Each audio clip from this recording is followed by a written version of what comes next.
We are in front of Superstore once again, passing out information to the customers about farm salmon and why they shouldn't buy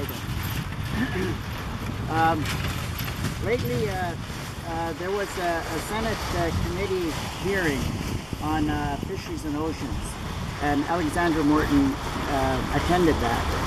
But I wrote a letter. I thought it was important for the people to hear what the river people had to say about what's going on with their plans for aggressive expansion of open net fish farms on the coast. The Fraser River First Nations, the Stalo, the Atikamek, Atmuk, Secwepemuk, and others have the right to the economic benefits of the lands and resources in our respective territories for thousands of years. This includes our Aboriginal rights to a salmon fishery, an integral part of our culture and spirituality. These salmon have their home both in freshwater and saltwater, in the rivers that flow from the headwaters to the big ocean. The Cone Commission revealed serious concerns that a virus related to aquaculture is implicated in the 10-year decline of the Fraser River sockeye. DFO's response to this work was to muzzle the scientists who made the discovery so that we were not informed. This is unacceptable to us. Today, the Canadian government is proposing to change the regulations and laws of Canada to fit the aquaculture corporate interests in such a way that we see a substantive threat to Fraser River wild salmon. This is additional evidence of the need to have DFO remove its conflict of interest of promoting and supporting aquaculture industry, and at the same time have its constitutional mandate to protect wild fisheries in the oceans. Justice Bruce Cohen felt this conflict of interest detracts from DFO's paramount mandate to conserve wild fish.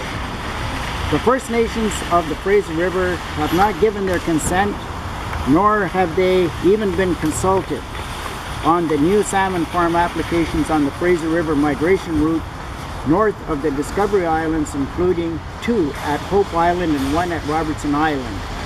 Our salmon are swimming through fecal matter from millions of Atlantic salmon, and to us this represents infringement on a resource we consider essential to our physical, spiritual, and cultural well-being.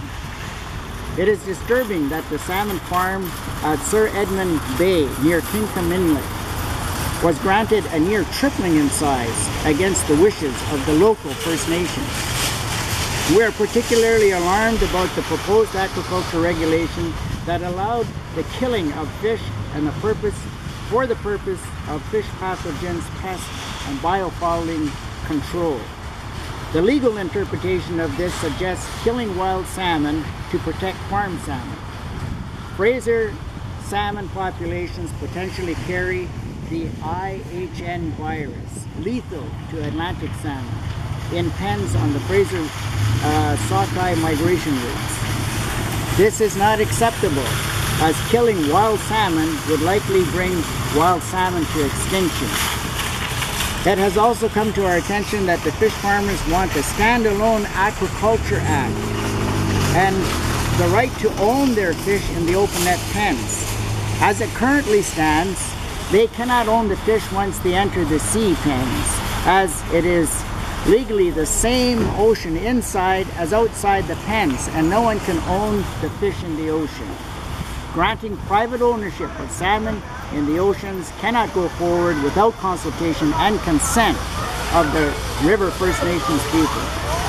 Should the ocean aquaculture industry get to legally own their fish in the open pens, the aquaculture industry could use this to protect their farm fish assets at the expense of wild salmon. This would be unacceptable, and First Nations and other stakeholders along the river would object. The Cone Commission highly recommended that the precautionary principle be upheld, as the fish farm industry could pose serious or irreversible harm to Fraser River sockeye salmon.